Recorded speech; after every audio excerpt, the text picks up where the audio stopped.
Hey, welcome to episode 1 of Behind the Grind. We have the pleasure of sitting down with Stephen Gray, photographer, business owner, entrepreneur. Appreciate you joining us this morning. Yeah, guys, thanks for having me on. It's a fun way to kick off the weekend. Absolutely, Tucker. Yeah, what's up, everyone? So we are recording live in Long Hollow Creatives, a co-working space for creatives by creatives. Stephen, how about you give us a little background on yourself? Yeah, so my whole journey kind of goes back, I want to say to when I was 16-ish. I was on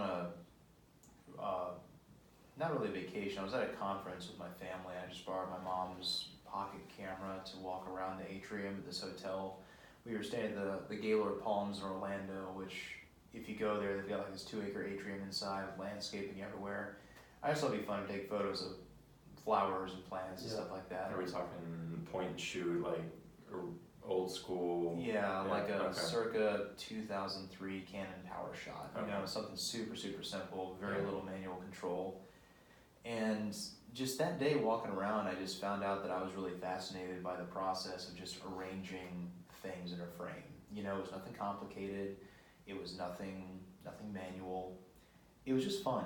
And I showed it to a couple people, and they're like, "Oh, that's really interesting." And I thought, well, cool, people like it. Let me see what I can do with this. Yeah. So I ended up socking some cash away and getting my first SLR, Canon Digital Rebel XTI, which I purchased, I think, in 2006. I was 17. And just didn't put it down for about a year. Excuse me. And that kind of snowballed from hobbyist experimentation to I went to a pretty big church at the time, and I started shooting events for the church, and from there people would see the events put up on the projector screen and ask who took them, which led to me getting some requests to do weddings. So flying completely blind, I would just say yes, you know, just for $50 in dinner, just to see if I could. Nice little side hustle. Yeah. I mean, I was in high school, and I was also teaching karate at the time. So like I had a couple different part-time jobs, if you include photography in that. And I just found out that I really loved it. So it's been for, 13 years now. It's just snowballed into different kinds of work, different levels of jobs.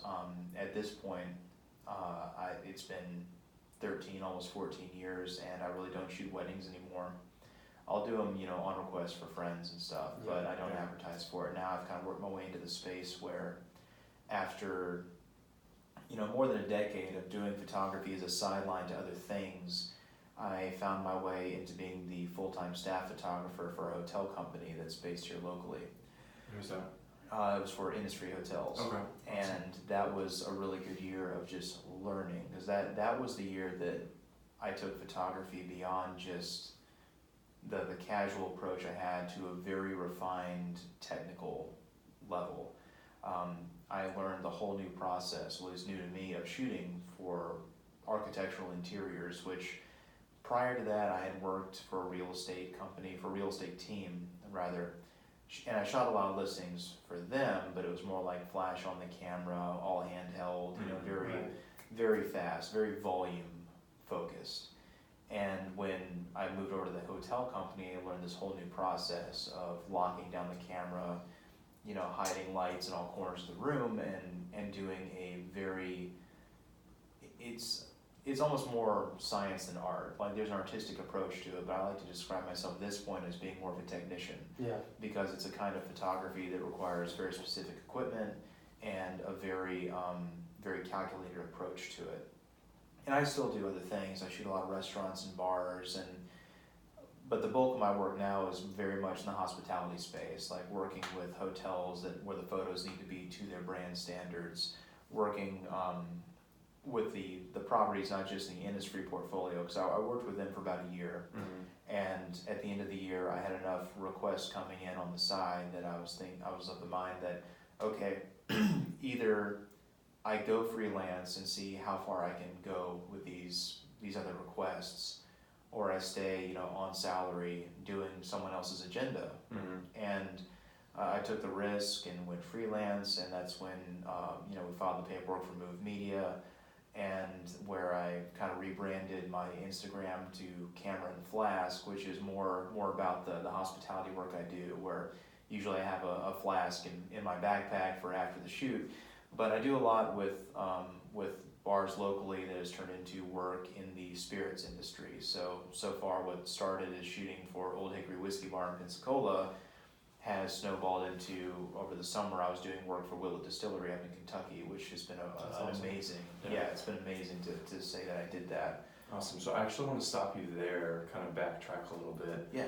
and talk about the transition from weddings to real estate, and then what was the big light bulb that went off to really get you into Innisfree, and then coming from my personal view, that's really what kind of got you going with more of a big picture kind of thing. Yeah. So where, how, what was that like? So it's interesting that you asked this right now, because I just got back from my first PTO that I've really taken in about 2 years. Okay. And I was in England visiting a friend.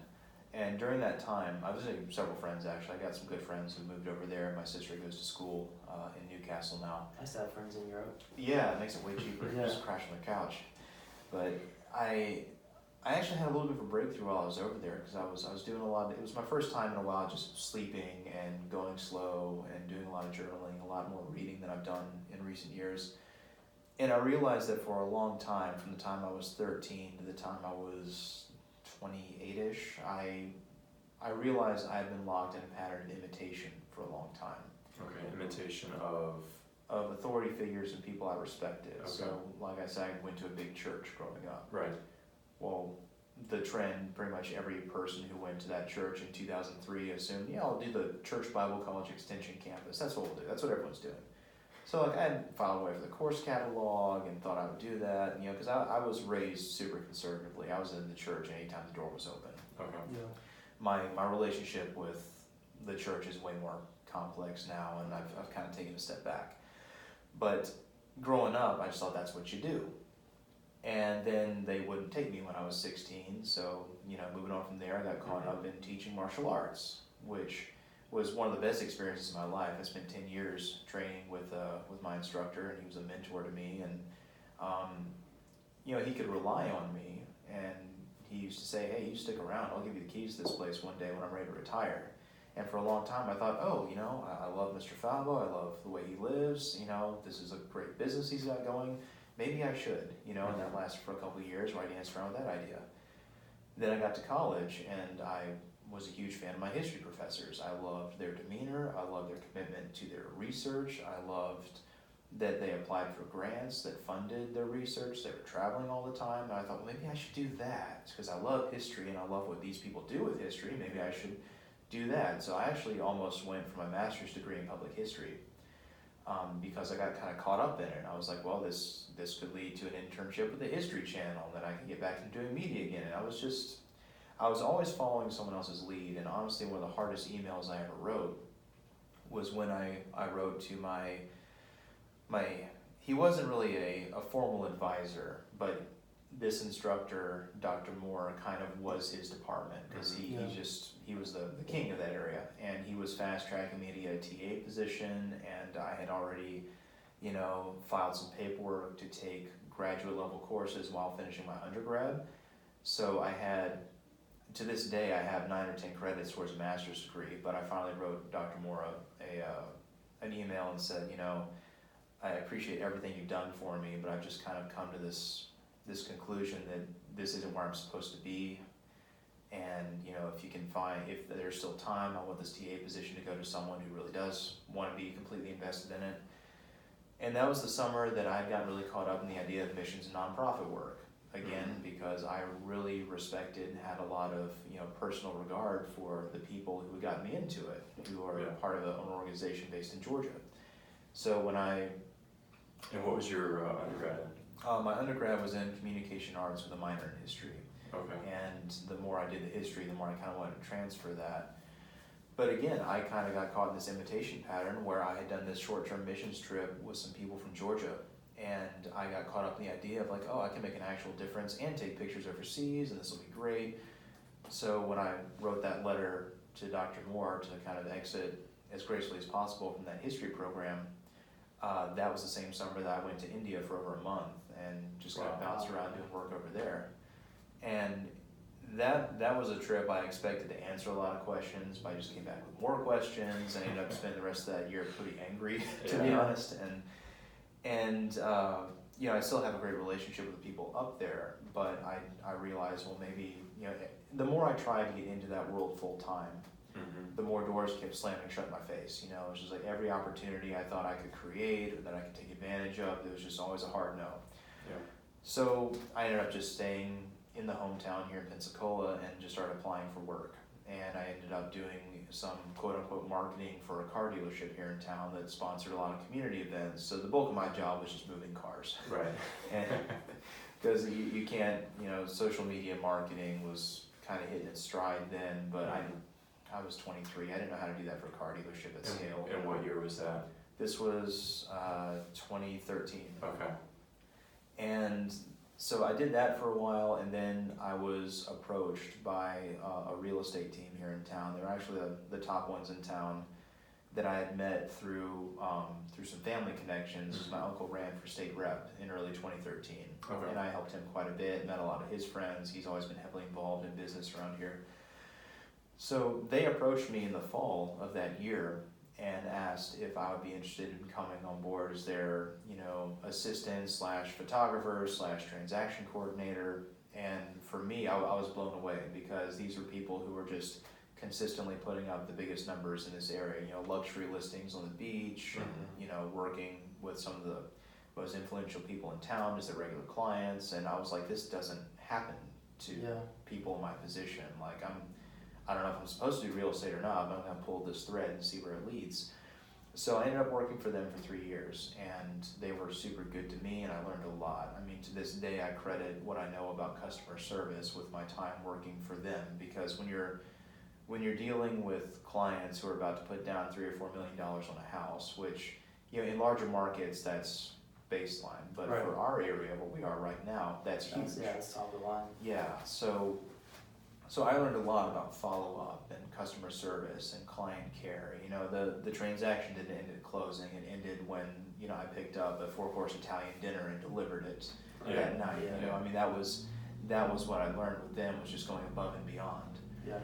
So I worked for them for a long time, and again, coming back to that theme of imitation, I was so impressed by how they carried themselves and the lifestyle they led, the money they made, that for a long time, even though I had no innate desire to do anything related to sales, real estate or otherwise, I danced around the idea of getting my license and trying to do that just because, again, I had so much respect for you were around. Yeah, and I did, but the more I tried, the more I realized, you know, I was always good in school, but just studying for real estate was difficult. Not because the real estate exam is difficult. I mean, more people have their real estate license in Florida than have a driver's license. Yeah. But I just had no innate desire to complete it. So it was just constantly like pushing that boulder uphill. So finally in late 2016, I kind of realized, you know, I just turned 26 in 2015. So 2015, after I turned 26, I realized, you know, I'm over 25 now. You know, people who started their master's degree are done by now, and they're moving on with life. So I'm kind of in that, even though I didn't finish my master's degree, I was kind of in that space where my peers were kind of settling in to whatever they were going to do for a while longer. And did that kind of mess with you mentally? It's not that it messed with me. That's where I'm at right now. Yeah, it didn't mess with me. It was more like I realized, you know what, I just got to make a decision. It's time to start with whatever. Yeah, it makes it real. When you realize I'm closer to 30 than 20, it's time for me to figure out what the next few years are going to look like. Right. Yeah. And it's not like I carried a lot of anxiety about that. It just made me thinking. It was constantly running in the background of just like looking at opportunities and seeing what I really wanted to do. And bear in mind, this whole time, the 5 years I'm discussing here, I was always doing photography in the background. You know, I was always shooting some weddings, or, you know, when I went to work for that real estate company, I was shooting their listings. so it's not like photography ever went away. And with my comm arts degree, I had done a lot of basic training in TV production as well. So like I had a working foundation in video, and I had gotten a pretty nuanced grasp on photography. But it was like, where to go from here? You know, it's a crowded market. We live in a beach town. Everyone here has a camera. Right. There's Everyone's shooting pictures of the sunset. Yeah, and there's a million wedding photographers, and some are much better than others, but there's just a lot of them. Yeah. And it's hard to know, like, okay, I'm in my 20s, these people have been doing it for years, how do I break into this market? I just didn't know. So 2015 came and went, and then 2016, gearing up towards late summer that year, that's when the opportunity opened up to go work for Industry Hotels. I sent in my application, and then I was the one who was like showing up at their door with like a resume as well, saying, hey, I haven't heard an email back, just want to leave this at the front desk, just so you know I'm serious about this, love to talk to you. And I interviewed, I think it was actually, oh gosh, today's November 2nd, it was Halloween day of 2016 that I actually went in for an in-person interview, and they had already screened a whole bunch of applicants and said, hey, we want you for this job, so if you're ready to confirm, we're ready to go. Yeah. And I was like, whoa, that's cool, never expected that to happen. And that was the moment where I finally broke out of the imitation game I've been playing for so long, where I finally came back. This is what, photography was the thing no one else ever suggested to me, no one else ever modeled for me. It's the one thing I've ever had to figure out completely on my own. And when I finally started trying to get back into that, that's when I finally started to get more in touch with who I was, when I started to feel less distracted, and where I realized just how good it feels to pursue a goal that you really are invested in, and actually have some level of success there. So sounds like you found your calling. I did. It had always been in the background, but when I finally gave it priority in a real way, everything just kind of became clear. It's like it snapped into focus. Yeah. So I gave because I had a great relationship with the people I worked for in real estate, I gave them a full month to phase me out. You know, I didn't do 2 weeks notice. I was like, I want to stay with y'all for another month minimum, help you find someone to replace me, you know, phase it all out, turn over all the passwords, all the accounts we use. And thankfully they found a great guy who's still with them, and he actually did go all in. He got his license, and he is now the 4th person in the group photo that I never was. So I'm really happy that happened, because he found where he was supposed to be, or at least I haven't talked to him in a while. I'm assuming this is the case. Yeah. But I phased out, I went to work for the hotel company, and that was when I had to confront my own arrogance. I thought I knew what I was doing, but I didn't realize I was playing in a much bigger sandbox. I had a lot to learn. And I was kind of bullheaded for the first few months, where I finally relented and was like, okay, I don't know what I'm doing. Yeah. And that was when just everything got better across the board, because when I finally let my guard down and started learning again, it just took off, and like the photography got better. I learned so many new things, and I learned more how to deal with, you know, people. I hadn't been in an office in years. I worked out of my house or out of my car, working in real estate. Yeah. So it made me better with people, and it made me learn, you know, not everything is a hill to die on. You know, it's, you know, photographers, there's a few celebrity photographers that make it look really good. Mm-hmm. But truth be told, when you're a photographer, you're a vendor. You're taking Right. orders from someone. You're taking someone else's vision, bringing it to life in the way that you approach it. And you're there to make them money. And that's one thing that does concern me right now with a lot of younger photographers coming up who are all about trying to be a brand on Instagram. They don't know how to deal with clients. They're all about their skinny jeans, their sneakers, and their complicated haircuts.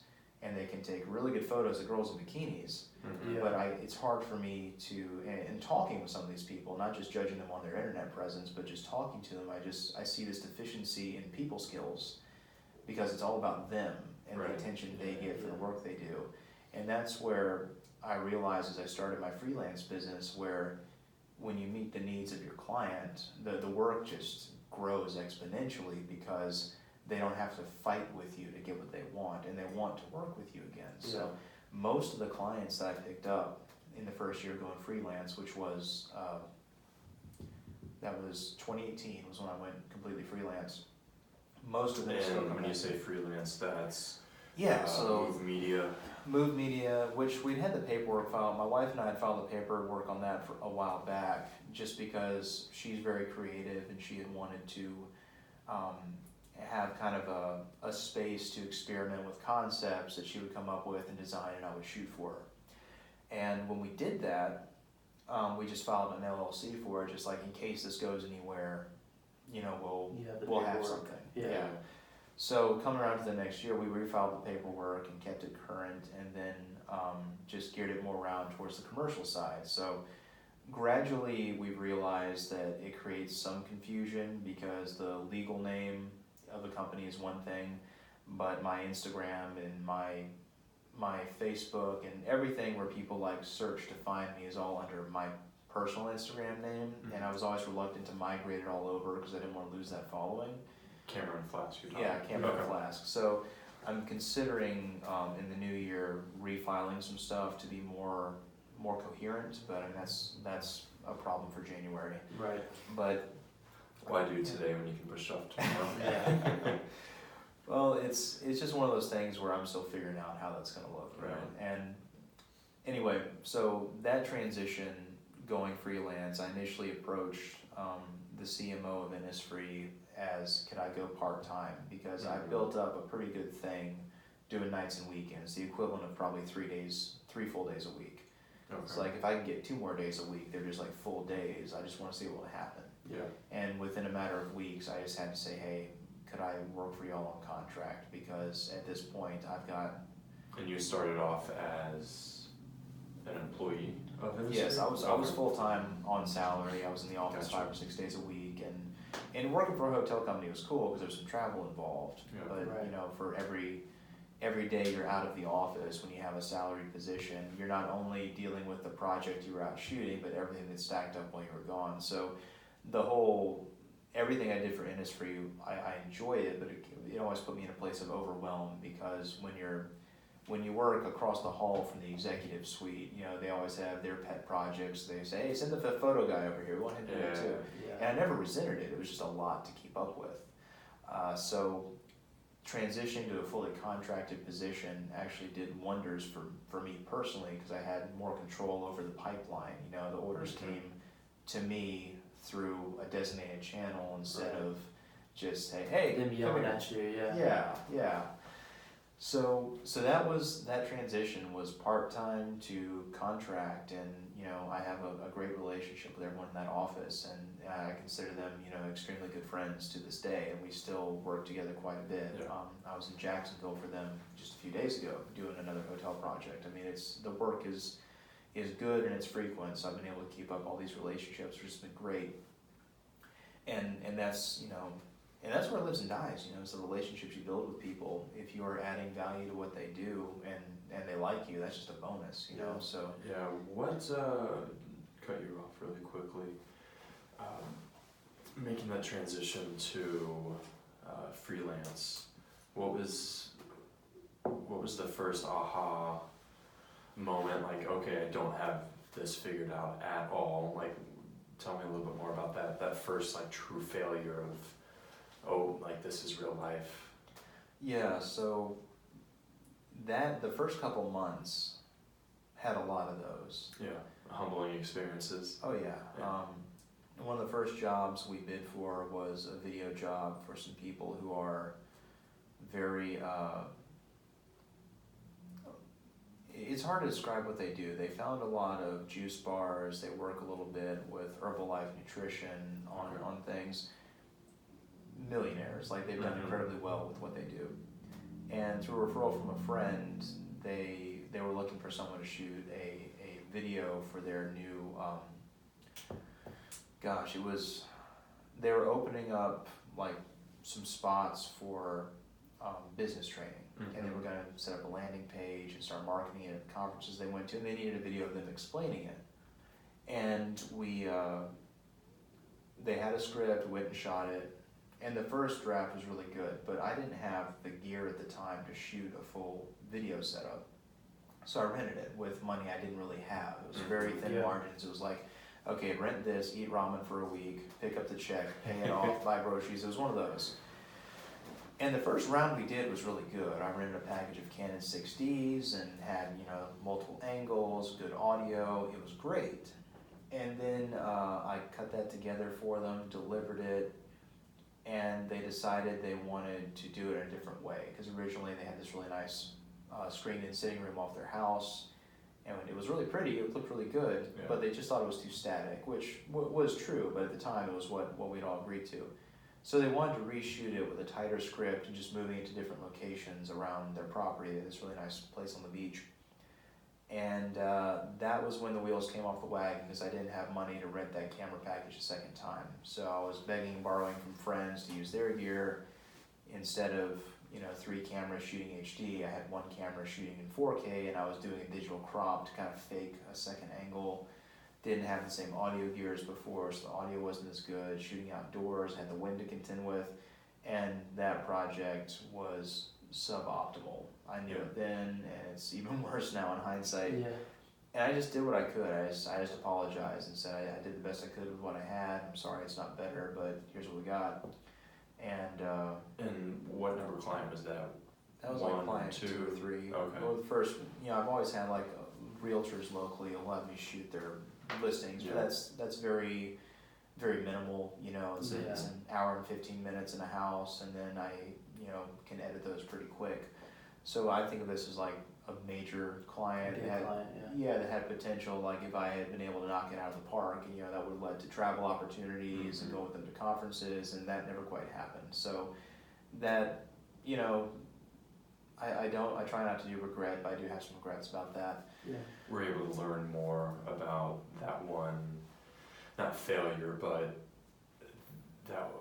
that first client that you kind of stumbled on, rather than learning more about the first couple successes with the real estate shoots? I'm sure that helped out a lot, like mold your craft to where it is now.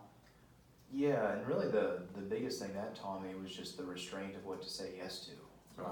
Because the first year, like I know people are going through this right now, you want to say yes to everything because you're not sure if the money's going to dry up or if the client's going to stop calling. Mm-hmm. And to this day I struggle with it. I'm not saying I've conquered this by a long shot, but I learned to,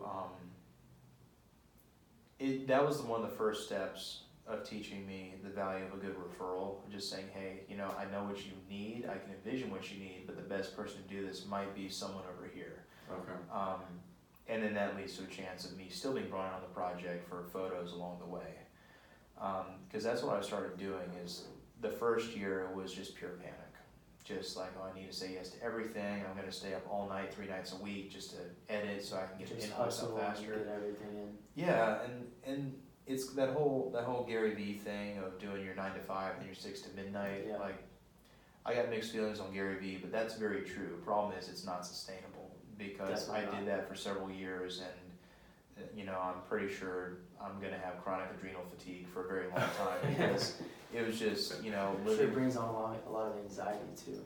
Oh, it does. Like I don't say I have anxiety the way some people do, because it's not clinical. It's definitely circumstantial. Yeah. I get anxious about things, and I was definitely anxious about a lot of things for a solid 8 or 9 months. But since then, I was said to my wife at the time, I was like, if you can put up with this will be a really rough year, but next year won't be, if I can pull this off. And I want to say I've made true on that, because that first year was a slog. If you can imagine Sisyphus pushing the boulder up the hill, that's what it felt like. Yeah. But it led to opportunities, and the good work leads to more good work. Because people catch on, and they find out, oh, if I need this person over here is the one to talk to. And thankfully, there's not a lot of people who do the architectural process in this area. There's like 1 or 2 other people I can name offhand that I do know do it, but as far as I know, I'm the only one who's completely available for it all the time on a freelance basis.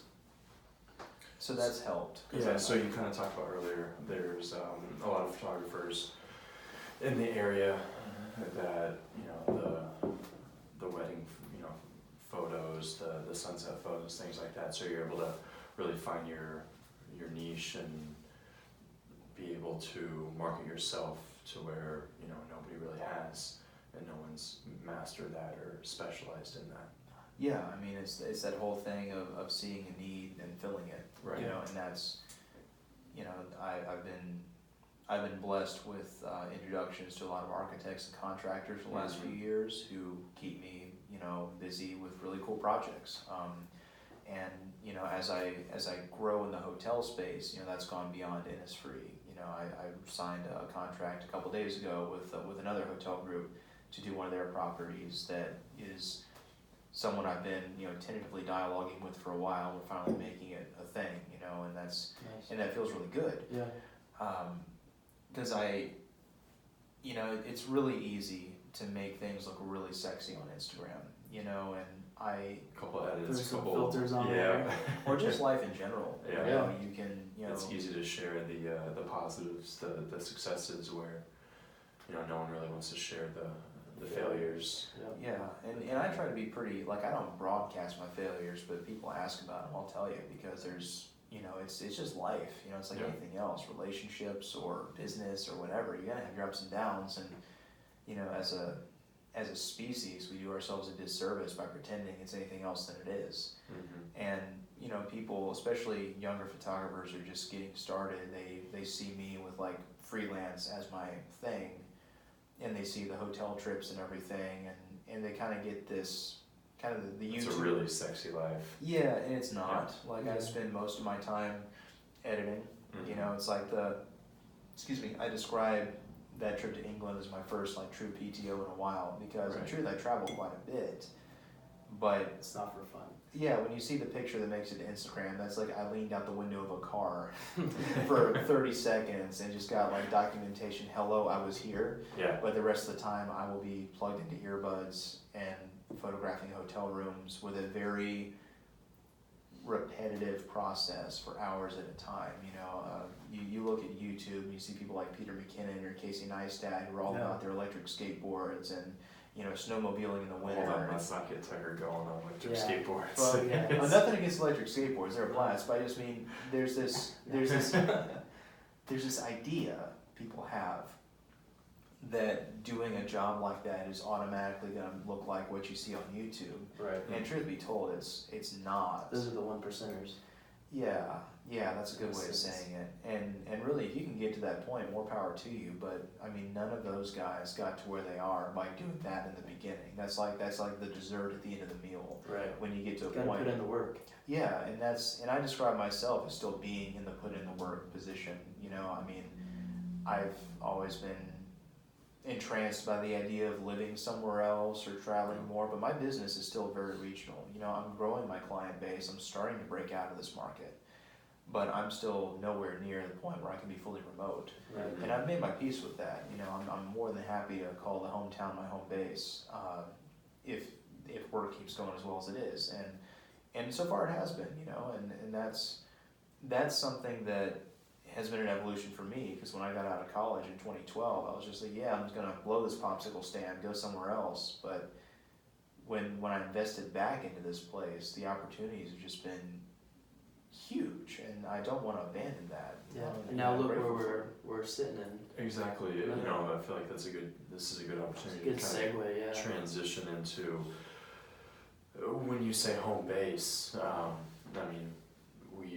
We've been able to create a partnership here, with you guys at Long Hollow Creatives, and tell me a little bit more about this home base that you've created. And I know it's not just